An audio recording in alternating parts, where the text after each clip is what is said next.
What is going on, ladies and gentlemen? It is your boy Jay Spence the King. I am here with Mr. Bruce Nolan, the Mr. Exclusive himself, and we are filling in for my man Joe, my bestie Joe Miller, for the Overreaction Podcast. So tonight we're gonna be bringing you the Chop Up Special Edition of the Overreaction Pod. This will be released as well in pod form on the Buffalo Rumblings Podcast Network. How is it going today, Bruce? Happy Easter to you, man. Happy Easter to you, man. It's a party all the time. Disco balls, dancers, the whole thing, man. Let's do it, man.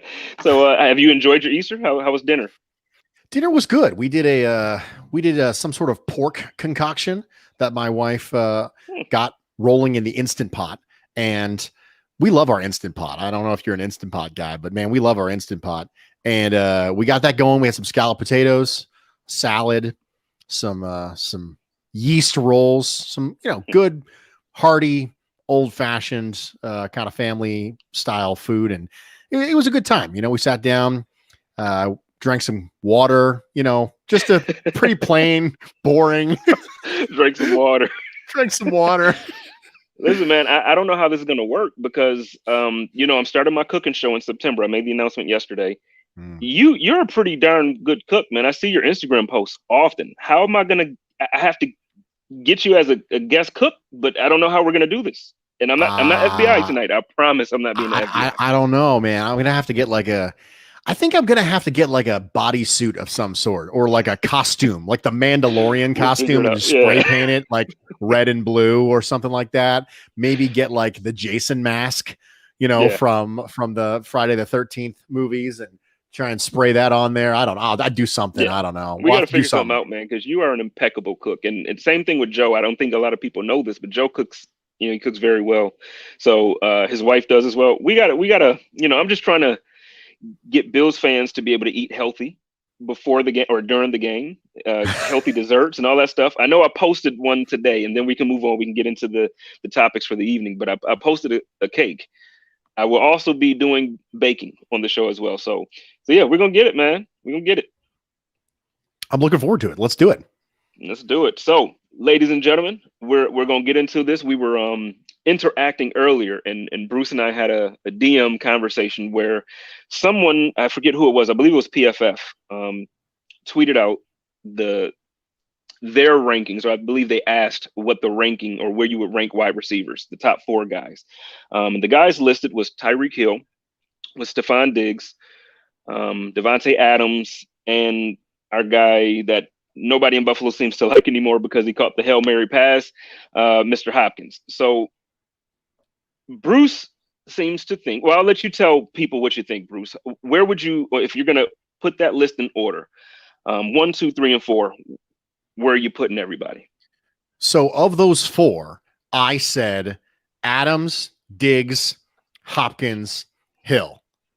That's the way that I put them in. I put Devontae Adams, Stefon Diggs, DeAndre Hopkins, Tyreek Hill in that order. It appears that you and I have vastly different orders, and we're going to talk about that, I think, a little bit. Where does Stefon Diggs fall in the – where does he fall for you? Stefon Diggs is number 3 for me. So I actually have Hopkins 1, I have Adams 2, Diggs at 3, and then Hill at 4. So, and the reason why I have that, so I just think the skill set of each guy is different. The reason why I think DeAndre Hopkins is the best receiver in the league, I think, first, I just think he has the most short hands, period. I know everybody used to love OBJ with the one-handed catch, and now everybody's doing the one-handed catches with these gloves and all this stuff. But he's just he's a sure catch. He's probably impossible to cover. And he absolutely did the same thing that Stefon Diggs for Josh Allen. He did the same thing out in Arizona, out in Phoenix for Kyler Murray. He absolutely elevated his game. So I guess you can make the same argument for Diggs. I just think that Hopkins, man, all the things that I've seen him do consistently, year in, year out in this league. Diggs had an amazing year this year. He had a couple other seasons that was on par with what Hopkins, has done. But his entire career to this point hasn't been what Hopkins' career has been.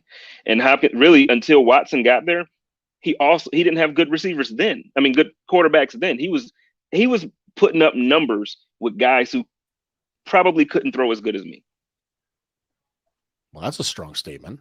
It is, and I probably shouldn't say that. That's a real strong statement. It is. I probably shouldn't say it. I'm just feeling. And I think it's a significant point in the favor of DeAndre Hopkins. So here's what I did. So when you have wide receivers or you have quarterbacks, you have running backs, and the skill sets are so close to being good together, like they're very different stylistically, but we can all agree they're all great.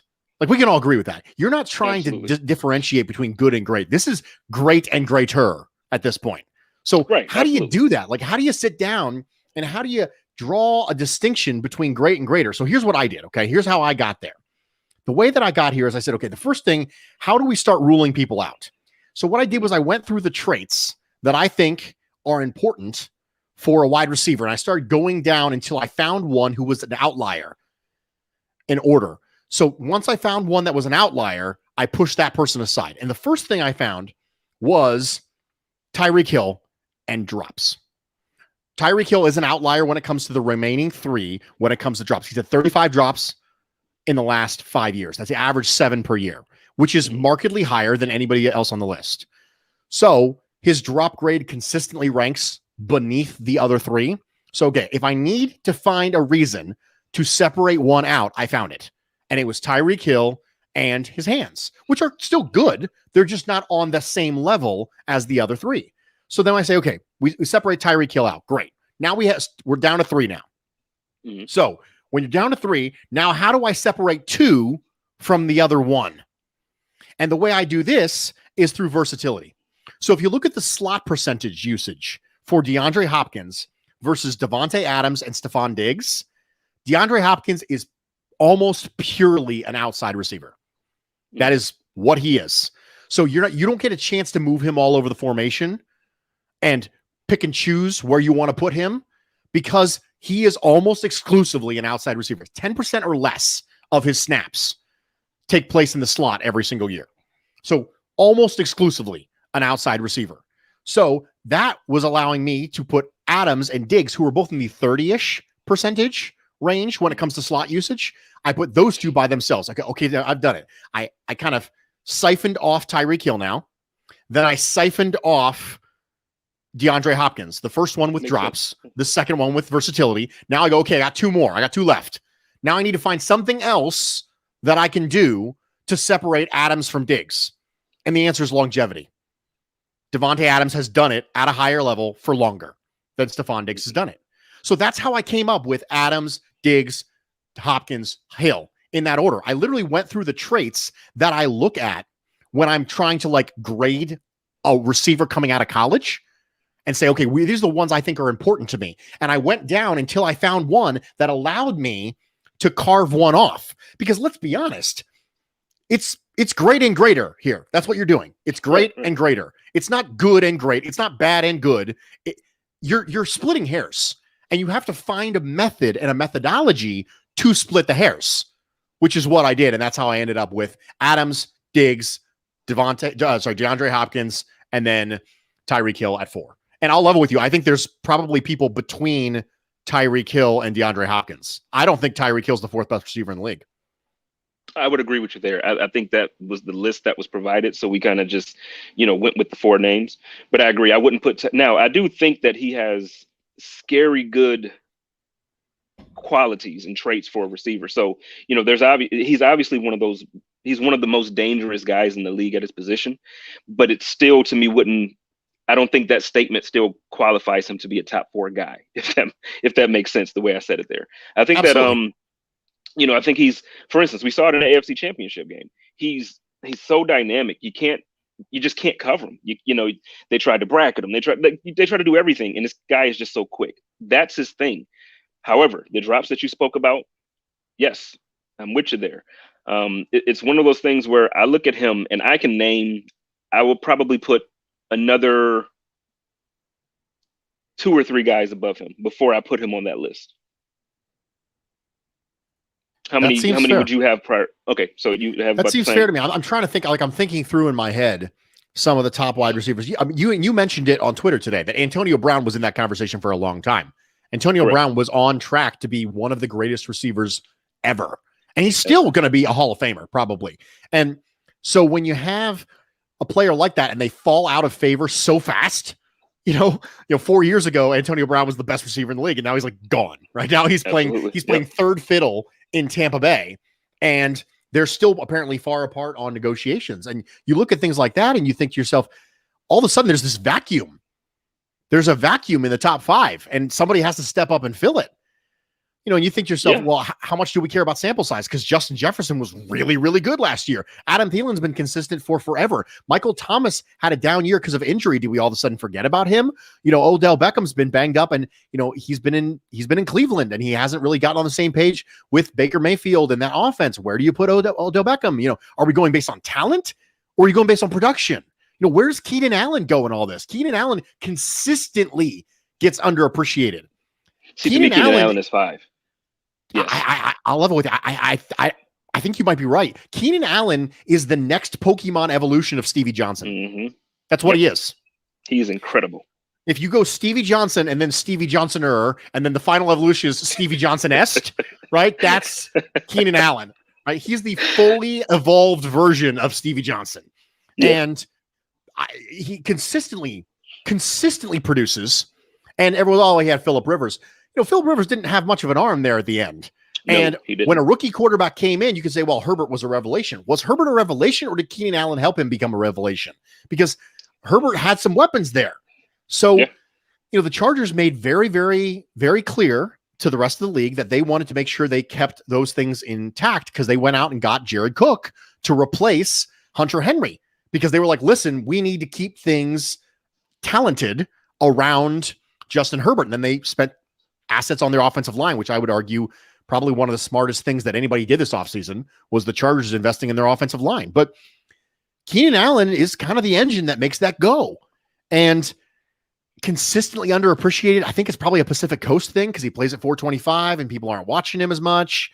There's all that kind of Pacific Coast lull, I guess is the word you want to look at. And they just don't get as much shine as they probably should. And Keenan Allen's fantastic. He is. I've seen him, to your point, consistently just deliver every week in and week out. If the ball is coming in his direction and he gets his hands on it, it's a catch.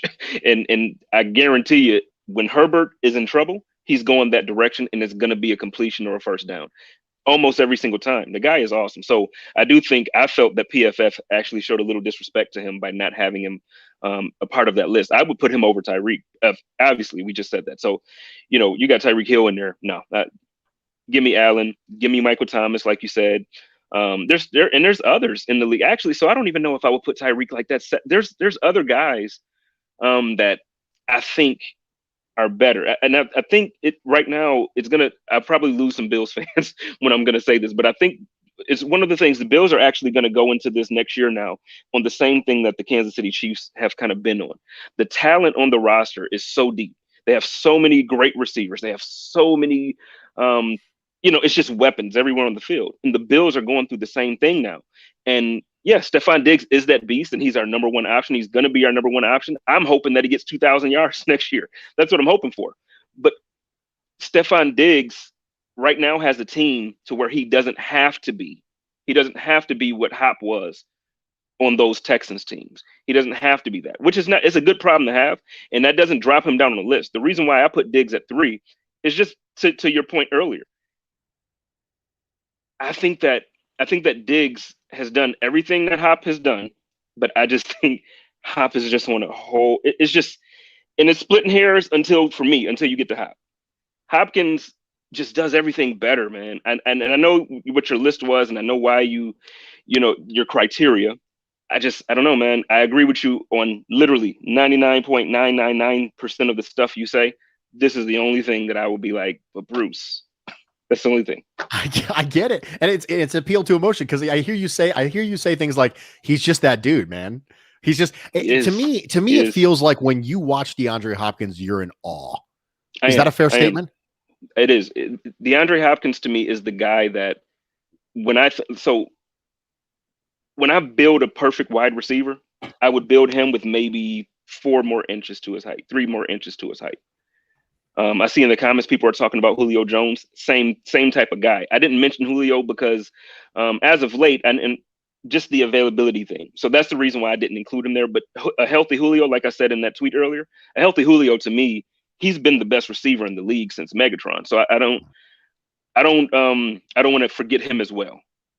We need to have a conversation about Allen Robinson before we move on.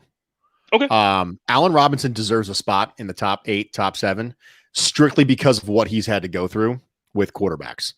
We talked about when we were trying to cut hairs, split hairs between the top receivers and how people have performed with lesser quarterbacks. And even before, Deshaun Watson was there, DeAndre Hopkins was still putting up numbers and things like that. Allen Robinson has never had a good quarterback ever.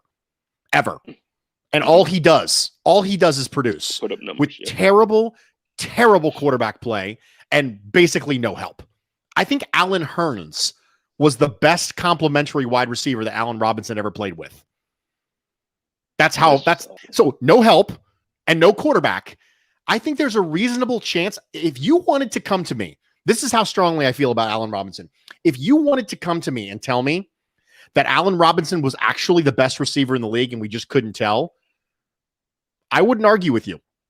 Mm-hmm. Because the gap between his quarterback and supporting cast and everybody else we're talking about is so monumentally large, it's almost impossible to measure him.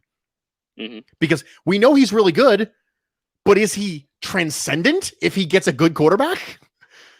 It's just that absurd. It's fair because you're right. When you look at the quarterback situation down there, he just has not had. There hasn't been anything good for quite some time. So you're right. No, absolutely. We'll see. We'll see what happens. I know Andy Dalton isn't Josh Allen, and it feels good to be able to compare other guys to my guy. But I do think Andy Dalton he's a very serviceable quarterback. I think Buffalo Bills fans will remember when he was in Cincinnati, he almost beat us, not this past season, but the season before, on a comeback victory here actually in Orchard Park. They almost came back to beat us. So Dalton's a good quarterback. He's not great. He's not going to change the franchise for the long term, but he's a guy that can get the ball to receivers. And you're right. You got Robinson there, man. You got somebody that can get him the ball. Let's see what he can do. Is Andy Dalton the best quarterback Allen Robinson's ever played with? If he plays, because I don't think there's an absolute lock that Allen Robinson actually plays for the Bears. He talked to Tyler Dunn before this free agency, and he was like, man, if they franchise me and we don't want to talk about a long-term deal, I might have to force my way out of here. So he might actually play for the Bears. Because Tyler Dunn flat asked him, hey, are you going to have to go the route of Stefon Diggs and some of the other people and force your way out? He said, maybe I might have to do that. We'll see. So I'm not saying it's a guarantee, a lock that he's actually going to play for the Bears, but if he does, is Andy Dalton the best quarterback that he's ever played with? Absolutely. At least, who did he play with in college? I mean, that's the question. But at this point, yeah, I would, in the NFL, absolutely. Andy Dalton will be the best quarterback that he's had on that team. I know at some point Bears fans wanted to think that Nick Foles could come in and do it. I know that, just looking back years, I don't understand how teams will have such deep rosters and have the ability to go out and sign whatever free agent you want. And they don't even try. Like this year, they tried and just missed. There was a lot of movement. But in years past, they were more focused on, it was almost like the Rex Ryan mentality. They were way more focused on trying to solidify that defense, which is good. You need a defense. I'm not at all saying that, but I do think that the most important position that we all always talk about is quarterback. You have good receivers there. At one point, they had a great running game out there. I'm not as familiar anymore, so I can't speak to it. But they still have weapons. They have a great defense. Get a quarterback that won't lose the game for you. And Andy Dalton, I think, can do more than not lose the game for you. He can actually win some as well. He's not going to win everyone, but he can win some. Spin 0481 in the comments says Bears should have gone after Jameis Winston. I actually agree with you. Absolutely, I agree with you. The Bears should have gone after. Now, I question whether or not Winston would want to go elsewhere unless the Saints offer was just really, really, really bad, because he spent the year learning behind Drew Brees and learning the Sean Payton system and understanding that Payton is someone who can maximize a quarterback's talents. And I think that he did it with the idea that he was going to get a swing at the post Drew Brees era in New Orleans. So unless the Saints just absolutely lowballed the crap out of him. I think he was probably going to stay. But if I'm the Bears, I'm going to call and check in. Now, we don't know that they didn't, and that's really important. Right, we don't know that they didn't call and check in. But if you look at what Jameis Winston got paid, you're like, okay, it's like 1 year at single digits with like 12 million max in incentives. You're like, okay, the Bears, you couldn't beat that. You just finished paying Nick Foles $1 bajillion and you flipped a 4th round pick for him. Really? Yep. You flipped a 4th round pick for that terrible contract. And now you can't put anything up for Jameis Winston? Really? And I'm going to tell you what, I know people make fun and crack the jokes about the 30 interceptions and 30 touchdowns. Listen, you give me Jameis Winston with that type of receiver, you're talking about, come on, man. All he wants to do is get the ball down the field. So you got a guy like Robinson, man. That thing you could open up an offense in Chicago that would just be amazing to watch. Put them right back on the map with a Jameis Winston. Now, I get it. He has some things to work through. He had turnovers were absolutely an issue with him. But to your point, learning under the coach that he just sat under for a year, learning under one of the best quarterbacks of all time. Actually, I think he is the all-time leader still in yards and touchdowns or something like that, or is Tom too close? Did Tom take it back or whatever? They keep flip-flopping. But it's one of those things. It's like you just learn from that system. I do not believe that we're going to see the same Jameis Winston this season if he plays that we saw 2 years ago. I would agree with you. I think that, the jokes come around the LASIK and the squinting and things like that. But, Jameis Winston is not lacking talent. People joke about the 30 interceptions, but I don't know if you actually came back and watched them. But Jameis Winston can make special throws. Yes, he just makes specially bad decisions sometimes. And it's not that the ball didn't go where he intended it to go. It's that he made a bad call. And that's a different type of bad throw. So Nathan Peterman is not capable of making throws outside the numbers. He doesn't have the hose to be able to get the ball outside the numbers. There's simply throws he simply can't make.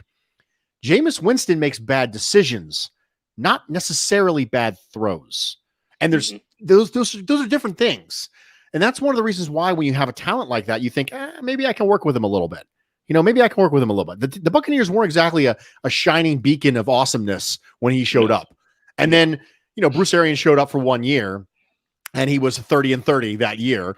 And Bruce Arians' offense is known for being a 7-step drop under center, chuck it and pray, chuck and duck sort of offense. It's known for that. And Jameis Winston kind of played into that. And you know what? That's another thing that I don't get. Lorenzo Alexander was on the code of conduct over the summer and last year. And one of the things that he said to me was he really gets bothered at times when you see analysts or you see like us content creators saying that players were doing the wrong or not doing as they were told. He said, because there's a lot of times that people have said that he's been out of position where it was his actual assignment. Like it's what the coaching staff has told him to do. So yeah, he might not make a tackle because he's out of position for that particular tackle, but he's in position for what the coaching staff actually wants done.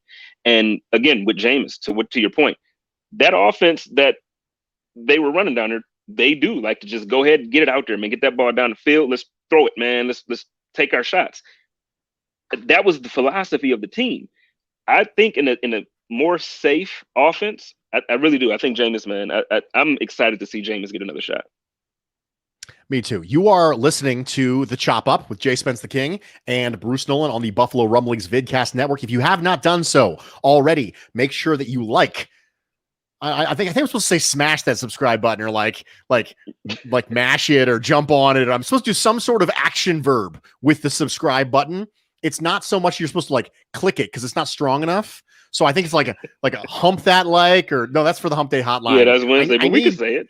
There's some sort of strong action verb I'm supposed to be using. So whatever that is, hit me in the comments. Let me know what it's like smash that subscribe or mash that subscribe or there's some sort of very strong action verb. My wife watches a lot of YouTube and everyone's always like, hit that subscribe button, be part of our growing family. So I don't know. That kind of sounds a little weird to me, but make sure you're doing that stuff. Jay Spence and I are sitting here. We're chatting up something that originally came to us from Pro Football Focus, which was discussing the 4 top receivers in the NFL. And they listed Tyreek Hill, Stefon Diggs, Devontae Adams, DeAndre Hopkins. Jay Spence and I have different views on that. We've been chatting this up, and we kind of went down the rabbit hole for Allen Robinson, which led us to Jameis Winston. And here we are. Here we are, Jay Spence. I love these live shows, man. This is what happens. There you go. Suplex that subscribe. Suplex. There we go. Suplex that. That's what it is. Suplex the subscribe. Power bomb that's exactly. Lone Wolf says Bruce needs an avatar. I have an avatar. Yeah, it's the Bruce exclusive thing. That's my avatar. What are we doing, Lone Wolf? What's up? What I mean, do you want like a caricature like the two of them got? Because I don't know if I can do that because FBI and stuff. Yeah, we gotta figure you out, man. We got to not your identity. I'm saying we gotta figure out a way to make this visible thing great. Yeah, we got to do that. We'll figure it out. But moving on, so we're halfway through the show, and what Bruce said, we just got done going through our list. We had some differences on the list, but early on, I think we both agreed that it's really splitting hairs here. Me saying Stefon Diggs is at 3 is not saying I don't want him on my team. I think he's still a very, very great receiver. He's my WR1 for my team, and I am going to draft him in fantasy. I'm going to play with him on Madden. I'm going to whatever it is. So I'm not in any way saying that Stefon Diggs is not elite. He is. I just think that DeAndre Hopkins, if you're going to split those hairs, DeAndre Hopkins seems to be a step above, and Devontae Adams. Bruce has this list, which is in his reasonings, which is very good. It's always as smart as can be. We're going to move forward on another topic now because we were chatting it up earlier, and Sal Capaccio from WGR tweeted out something in response to someone basically saying, like, the Bills are signing all these camp bodies. We got these old linemen coming in, and they'll probably just get cut, and they'll probably do this, and they'll probably do that. Right. The thing is, I don't think the Bills are just bringing in guys for the sake of bringing in guys. I really think that with the level of talent that the roster has now and how deep the roster is, I think the team is actually looking for competition every time they bring somebody in. Like it's not like, okay, we got our 50, we got our 53. We're just going to keep these guys and then just bring bodies in to cut them anyway. No, I think they're looking like, hey, if this guy can either elevate the play of the guys that are here, or if this guy is better, let's replace him. How do you feel about the whole camp body terminology or that view when you're talking about the signings? Camp body is a term that is used by fans to dismiss the signing of a talented player or an untalented player that they like or don't like. It's a fan construct. So when the Bills signed Bobby Hart, and I was like, I don't like that signing. Like, whatever, it's a camp body, it doesn't matter. Okay, so he's one hammy from being someone who might have to play, and you don't care. Well, it doesn't even matter. So that they dismiss it using the phrase camp body. It doesn't matter. He's a camp body. Why are you all worked up? It's a camp body. Well, first off, I'm not worked up, but I think that there are better tackles out there for similar price. So for me, camp bodies is a term that people like to use because we recognize that camp bodies are there. But here's the thing. You don't know what bodies are camp bodies until after the bodies have been cut.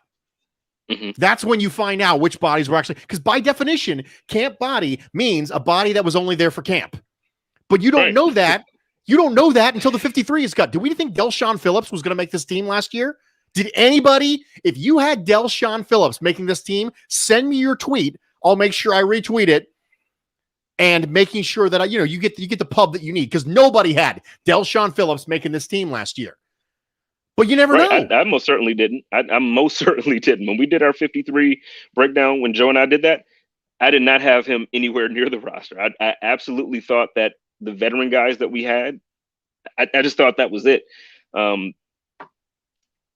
do you think about, so the offensive linemen that we were bringing in now, are these guys able, you think these guys are only coming in to compete for line depth, or you think these guys could actually be trying to, compete for a starting position? Nobody thought last year our newly extended, right tackle, we didn't think that he was going to be our starting right tackle and play at that type of level. So what do you see right now with these moves? Okay, so let's start with the tackles. So last year, this is LaRaven Clark and Bobby Hart, okay? And the team last year kept 4 offensive tackles in 2020. So I haven't gotten word that the Bills have actually signed LaRaven Clark, but they had him in for a visit. Dawkins, Williams, Nsekhe, and Bates were your 4 offensive tackles last year, depending on how you viewed Cody Ford. Right now, the swing tackle for this team is Ryan Bates. Ryan Bates, the guy we swapped with the Philadelphia Eagles at the eve of training camp and somehow made the 7th round pick. That right there is who you're swinging to. You are one hammy away from Ryan Bates. That's where you're at right now. Yeah. So right now they could keep Dawkins, Williams, Bates, and Hart. Those could be the 4 offensive tackles. So don't tell me that Bobby Hart's nothing. And he couldn't even make this team as a camp body, because if they don't make an addition in the draft, then he's currently on pace to make this team, because they kept 4 offensive tackles last year. If they keep 4 again, Bobby Hart will be one of the 4. Now, any contributions you get from Trey Adams, a lot of people talk about Trey Adams. Any contributions you get from Trey Adams are a plus, because Trey Adams, I need you to understand this. Trey Adams was bad, like really bad in 2019 coming out before this draft. Really bad. Mm-hmm. Now, I know he wasn't healthy, but he wasn't moving, and he was not good. So any contributions you get from him are a plus. I view Trey Adams the way I view Christian Wade. Any contributions you get from him are a plus, but I'm not counting on it. I'm not counting on it. I'm not banking on any contributions. If I get them, so be it. But I'm not going to go in assuming he's going to beat out a veteran. I'm sorry to cut you off there. So am I just in too deep thinking that maybe they really do have a, because my hope last year, I actually thought he was going to make the final roster, and I thought he was going to I really was hoping that he could work his way into that rotation before we had Williams. You know, I had questions about that right tackle position. So I'm like, man, I hope nothing that you don't think that it's possible that they're developing this kid. I think it's absolutely possible they're developing this kid, because it's somebody who they at one point in his career has flashed talent, but he flashed it situationally and then never flashed it again.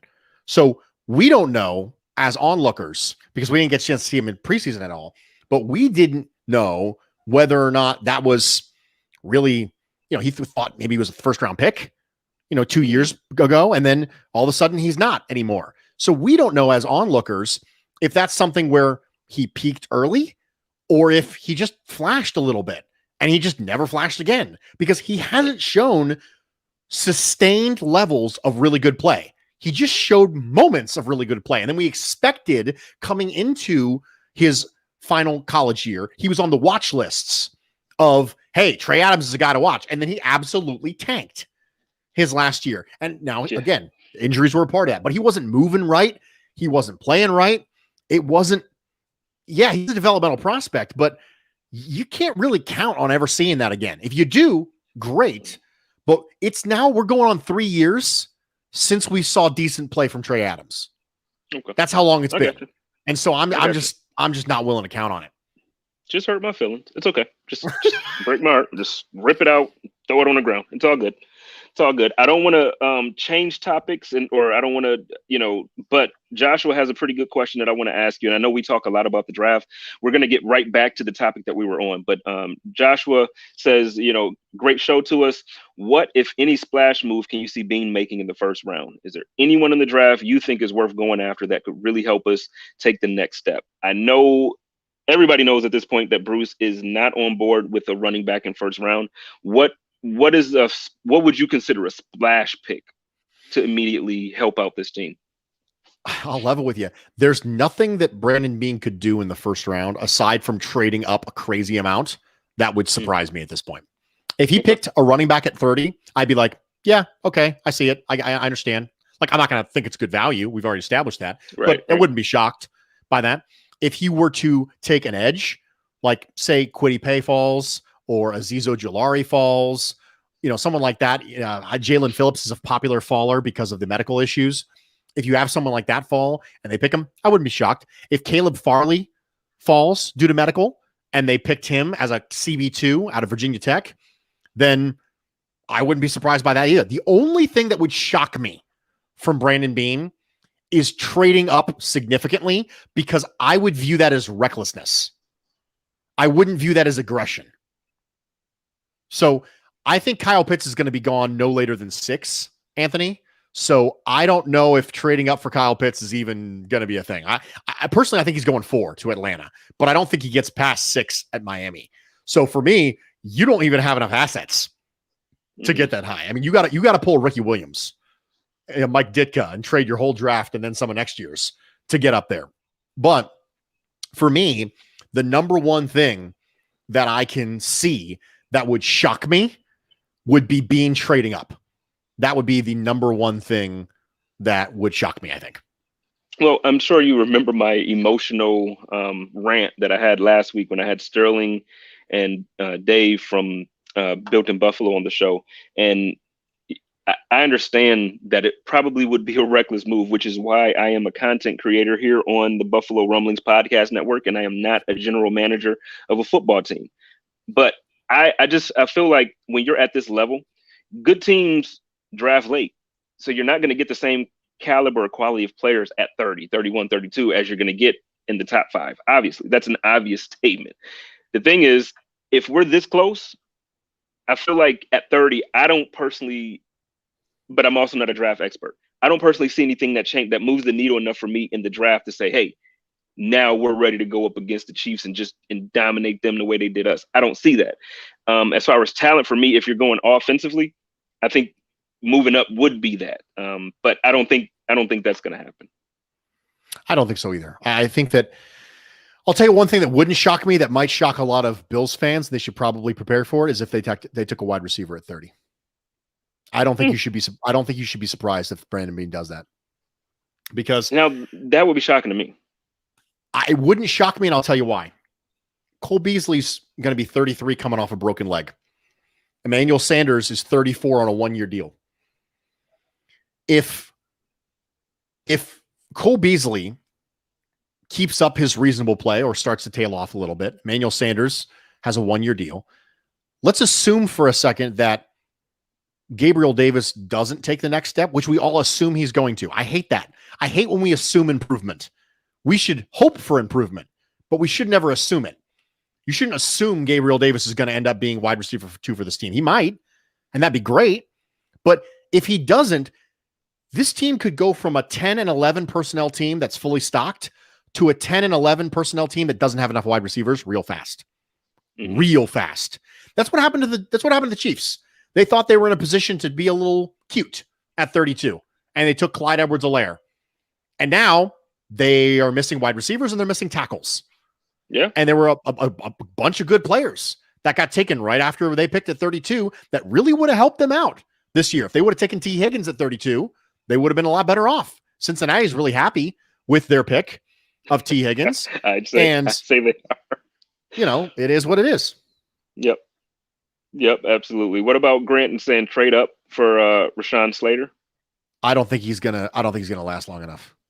Yeah, I don't think he'll last long enough. There's lots of NFL teams that think that Rashawn Slater is actually offensive tackle 1. He's over Penei Sewell. I disagree with this. Penei Sewell is a special movement athlete, and I like Rashawn Slater. I like him a lot. But there's some people who think he's a guard. So, but I think that Rashawn Slater is going to go in. I'd be shocked if he lasts past 15. And I don't think the Bean has the ammo. If there was a trade up, I think it would be a trade up into the mid-20s for the right guy. Right. Vinny T talked about it here. I can see Bean trading up maybe early mid-20s for the right guy. I agree with you, Vinny. I just don't think when you look at the assets that Bean has, I don't think he's got enough to get high enough for some of these other people.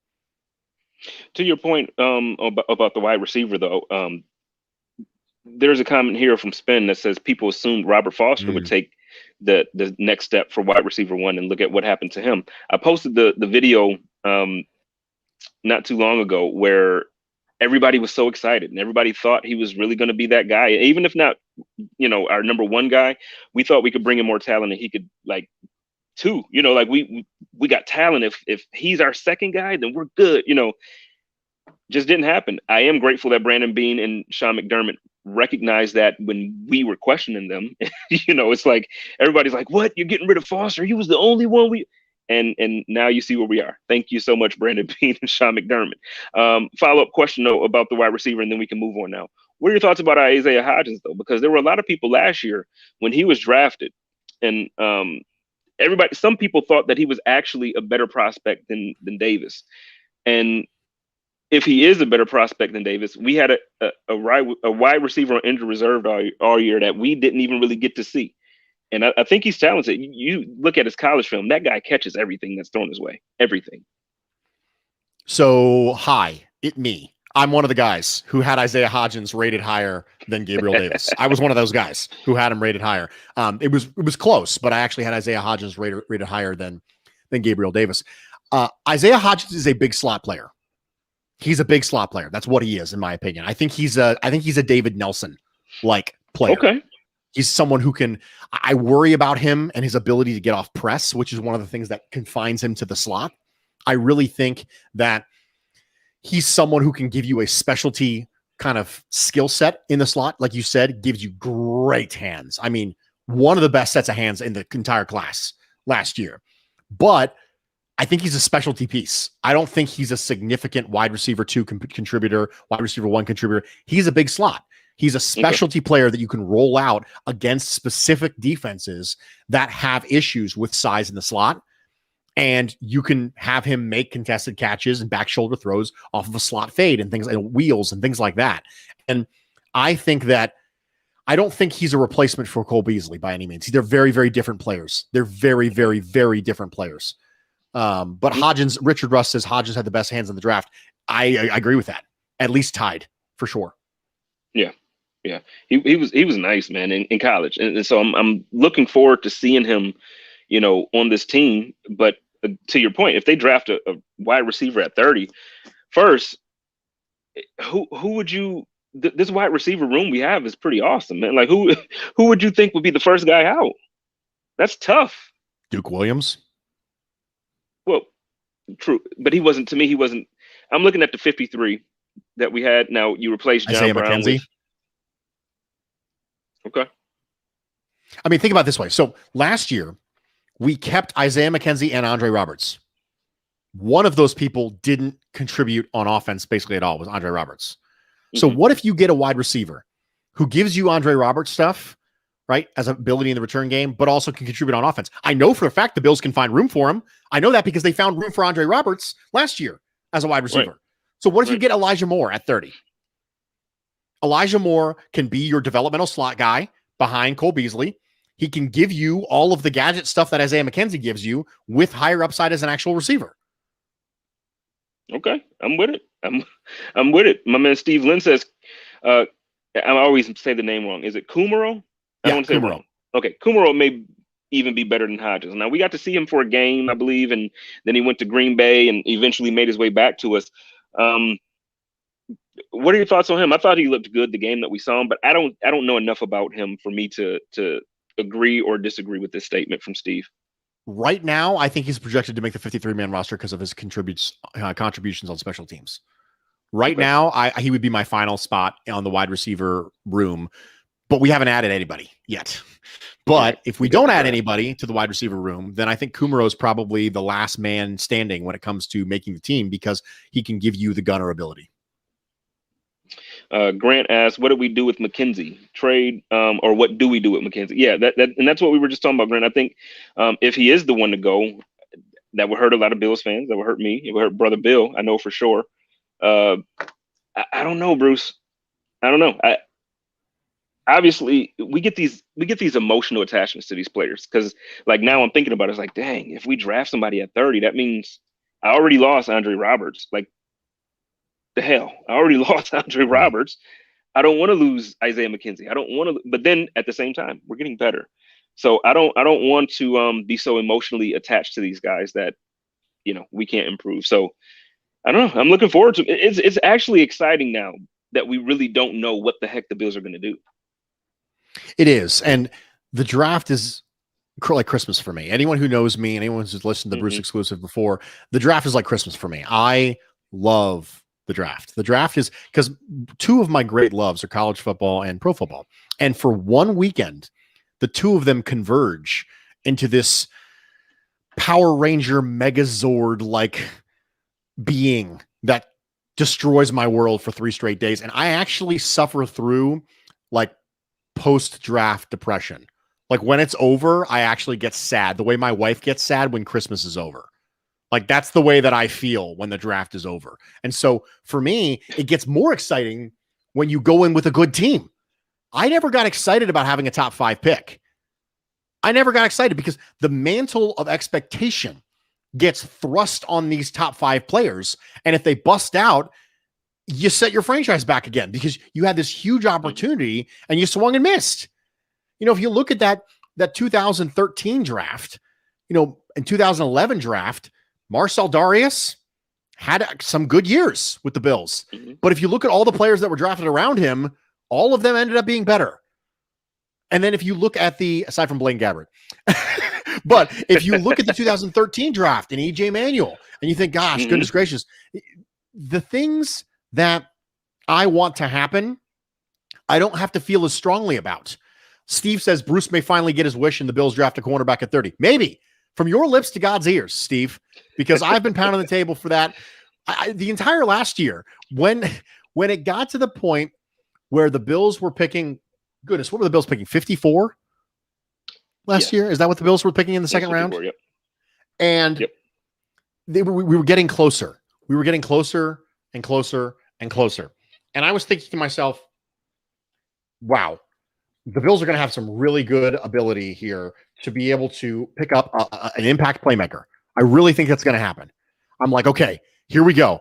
And then all of a sudden it gets closer and closer and Christian Fulton's still there. And I tweet out in all caps, for the love of all that is holy and sacred, bring me Christian Fulton, the corner from LSU.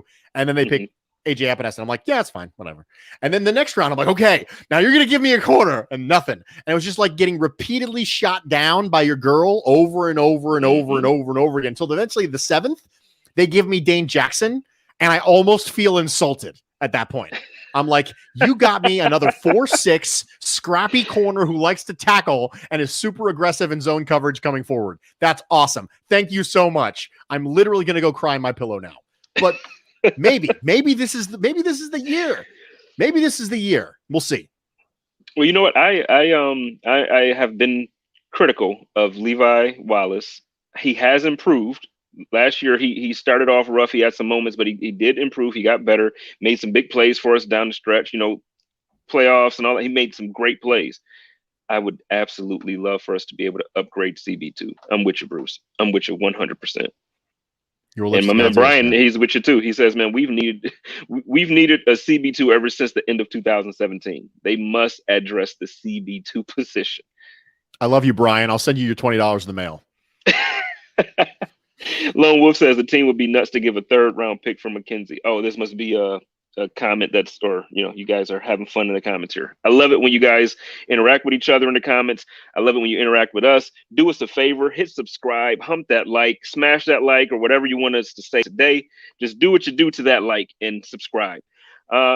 Bruce, we got about 10 minutes here. You want to take a couple questions from the audience, or do you want to kind of? Yeah, let's do it. Why not? Okay, so do us a favor here. Let's shoot me and Bruce a couple questions here. We got 10 minutes to take some direct questions from you guys. We got my man Grant Turner again busy. He says, are we looking to upgrade over Teron as well, or also? We should be. What do you think about that? Yeah, I do too. We should be. I think that, okay, you're going to have to forgive me, those of you in the comments, right? This is what Jay Spence was talking about. This is about the emotional attachment. Taron Johnson had 2 really significant pick sixes later in the year. And all of a sudden we've forgotten, very, very reasonably, we've forgotten that not only was Taron Johnson not playing well in coverage overall, he plays well against the run, but he got benched for the Chiefs game. He got benched, and who knows how long he would have been benched had the guy who came in for him not gotten injured very early on. So if we're not looking to upgrade Taron Johnson, we should be. Nickel corner is a starter, period. Nickel corner is a starter. So if you can find me someone who can come down and cover from the slot, or a 3rd safety that would allow Micah Hyde to come down, or Jordan Poyer to come down, I'd be okay with that. So you can address the nickel by drafting a nickel, Or you can address the nickel in a different way by drafting a safety and going 3 safety looks and allowing Jordan Poyer or Micah Hyde to come down, and then still have Terry Johnson for the smaller, quicker slot receivers. Either way, you can do that and get a better production from your nickel defense than if you just left it the same. So if we're not, we should be. Yeah. Our guy Lone Wolf again says, how long do you think it'll be before in the draft before we address the guard position? I know we just got done talking about offensive line with the draft. Do you think we address guard? I would love to see us address interior offensive line in the first 3 rounds. I would love it because it's a little bit like the wide receiver discussion. So one of the things that I talked to you guys about a couple times on my pod, and then I mentioned it again tonight, is that this team is very, very close to needing wide receivers. Right? They don't necessarily need them right now, but we don't look at right now. We look at how close to the precipice are we for this team needing wide receivers? And the answer is there's a very reasonable chance next year we need 2 or 3, depending on how Gabriel Davis moves forward. So we should draft a receiver. Now, the same thing goes with interior offensive line. John Feliciano is okay. He's okay. He's a fine player. Cody Ford has literally never played well at a sustained rate in the NFL, ever. He didn't play well sustainably at right tackle. Then he finally got over to guard, and he was a little bit better but inconsistent. Then he got hurt. We have never seen sustained good play from Cody Ford, ever. John Feliciano is just okay, and Mitch Morse is 1 concussion away from calling it a day.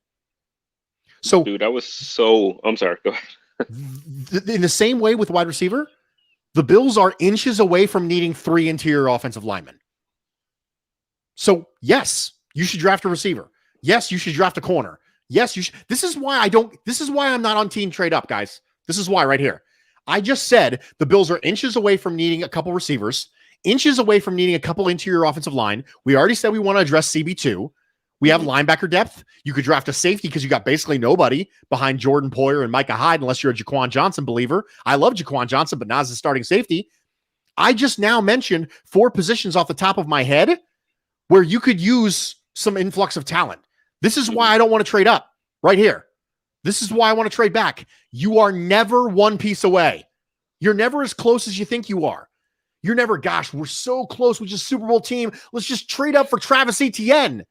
No, you're never as close as you think you are. You're always inches away from needing a lot of things because that's just the way the NFL is. You're never as stocked as you think you are. And so for me, interior offensive line goes right up there with wide receiver as a position I really want to see the Bills address. If Landon Dickerson or Creed Humphrey is a trade up to the top of the second or trade back from the top of the first or take them at 30, I'm good with it. Okay, I'm good with the 2. But I just laugh at you because you're like, no, just no. We have another comment here. Good question. Actually, it's an interesting question. So you see the Bills using Trubisky in a 2 quarterback set like Baltimore did with RG3 or a pure backup. I personally don't see this as an option. I don't think that the skill set that Trubisky has matches what Baltimore was trying to do with RG3 and the former MVP out there. I think Trubisky really is an upgrade at the backup quarterback position because we were one Josh Allen injury away from basically a lost season. And I still feel like obviously he's not your franchise guy. He's not the guy that's going to come in if Josh goes out and like take us to the Super Bowl. But he's that guy that if Josh is out for a month, he's not going to lose every single game. He's going to win games. He's a leader. He's won in this league, but he's not better than Allen. He's not threatening Allen's position. He's not going to get time unless Allen is injured. Our best hope, and then I'll give this up to Bruce because I feel like I'm saying something similar to what he's going to say here. Our best hope is that we never, ever see Trubisky take the field other than a preseason game. Absolutely. When you see teams do that with the 2 quarterback sets, it's because their backup is a special athlete. Mitch Trubisky is not a special athlete. Mitch Trubisky is a good athlete for the quarterback position. He's not a special athlete. He's not Mike Vick. He's not RG3. Mm-hmm. He's not Lamar Jackson. He's not a change of pace athlete quarterback. He's not at that level. When you put Mitch Trubisky on the field, you're literally just taking away talent from another skill position that could have the ball. Plus, Brian Dable loves him some players who can throw the ball. So Isaiah McKenzie can throw the ball pretty well, man. We've seen it. So you know that there's some running backs and receivers, and they practice that throw stuff, man. You know it. So I don't need to have Mitch Trubisky to throw the ball. I'll just throw my Isaiah McKenzie out there. I'll be good to go. Yeah, and and to your point about that, our offensive coordinator is so creative with these plays, and you're seeing plays from this Bills offense that we haven't seen like ever with this franchise. It's so refreshing to actually have a modern day offense in the NFL. It's so refreshing, man. Like, I used to be so envious of other teams. You see them do cool stuff, and then we got Rex Ryan and we run up the middle and punt. Like, that's what we were doing, man. I'm so happy. I'm so happy this year. I'm excited, Bruce. I'm gonna take one more question, and then we can end this off. I saw one, and I'm just gonna give this to you and just leave it there because we kind of hinted around our 30 pick. And we talked about the possibility of trading up, trading back, maybe a wide receiver, whatever that they can do. Who is your dream player, Bruce, that we can realistically get at 30? Thanks for the question, Vinny. I mean, those two things are kind of competing conversations. I mean, who's my dream player, and then who can realistically fall to 30? I don't know. I mean, my dream player is Patrick Surtain. The thing is, falling is a weird thing because you never really know. And this year, I think you knew less than you've ever known. This particular draft is going to be, I will never look dumber than I do this draft. And I've looked plenty dumb plenty of times. I thought Rick Mirer would be a stud. I was like, really? You're splitting hairs between Rick Mirer and Drew Bledsoe. Both of them will be fine. They're both going to be awesome, epic quarterbacks. That's not what ended up happening. So I'm probably never going to look dumber than I do this draft because you don't know. You have so significant of a gap between what we know and what the NFL knows about these players. So ideally, would I like to see Patrick Surtain drop? Yes, I'd like to see Patrick Surtain drop to 30. I'd take him in a second. He's my CB1. But I think there's a reasonable chance Caleb Farley might actually fall because this corner class is so good. I have 7 corners who have first-round grades. I have never had a class that had 7 corners with first-round grades before.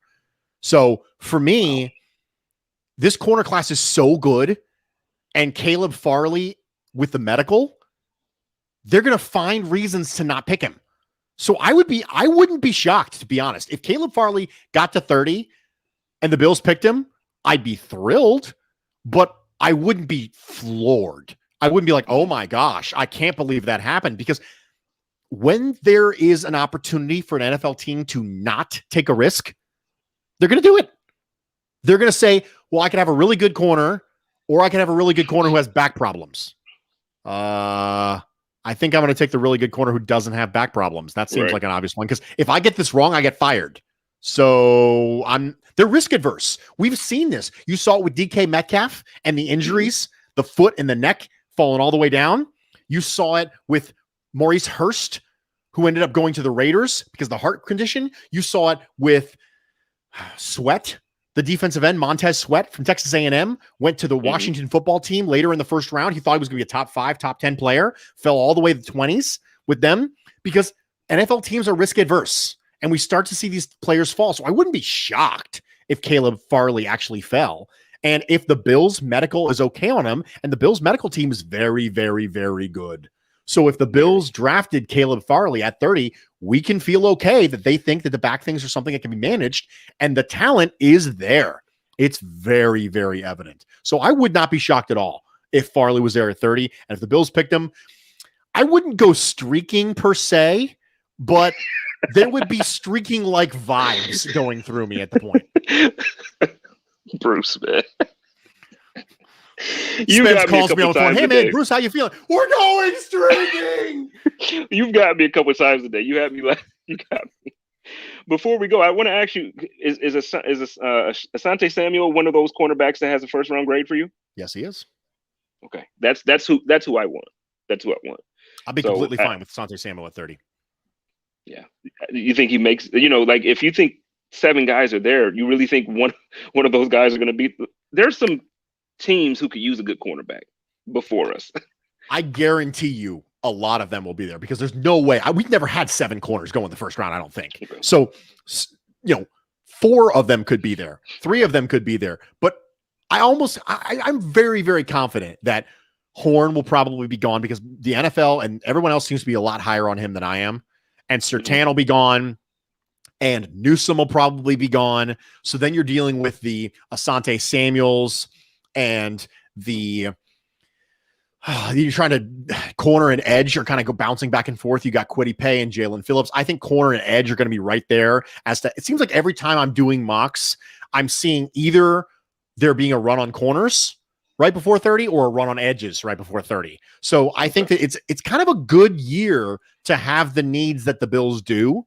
And I think it's going to line up real well. Okay. Well, ladies and gentlemen, thank you so much for spending the last hour with me and Mr. Bruce Nolan himself, Mr. Bruce Exclusive.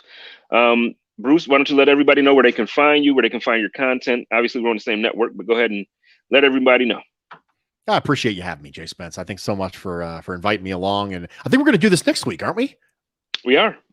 So just so you know, guys, we're going to do this again next week. We're going to have the chop up in place of the Overreaction show while Joe Miller's on vacation. My name is Bruce Nolan. You can find me on Twitter and Instagram at Bruce Exclusive, and my show, The Bruce Exclusive, which is not currently a live show, can be found on the Buffalo Rumblings Podcast Network on Thursdays and Fridays. Nice. And I am JSpenceTheKing. Find me on Twitter at JSpenceTheKing. My show, The Code of Conduct, drops on Tuesdays. I do it live on. Actually, I probably have to figure something out for tomorrow. I land in Phoenix at the time that my show is supposed to go live, and I just realized that. So I'm going to figure something out for tomorrow. We'll make something work. But Tuesdays is when the show is out in podcast form. Hey, do us a favor. Subscribe. Hump that like. We'll see you guys this week. Everybody, y'all know how I do it over here. Love each other, take care of each other, and live in peace. By all means, stay positive and test negative. Go Bills.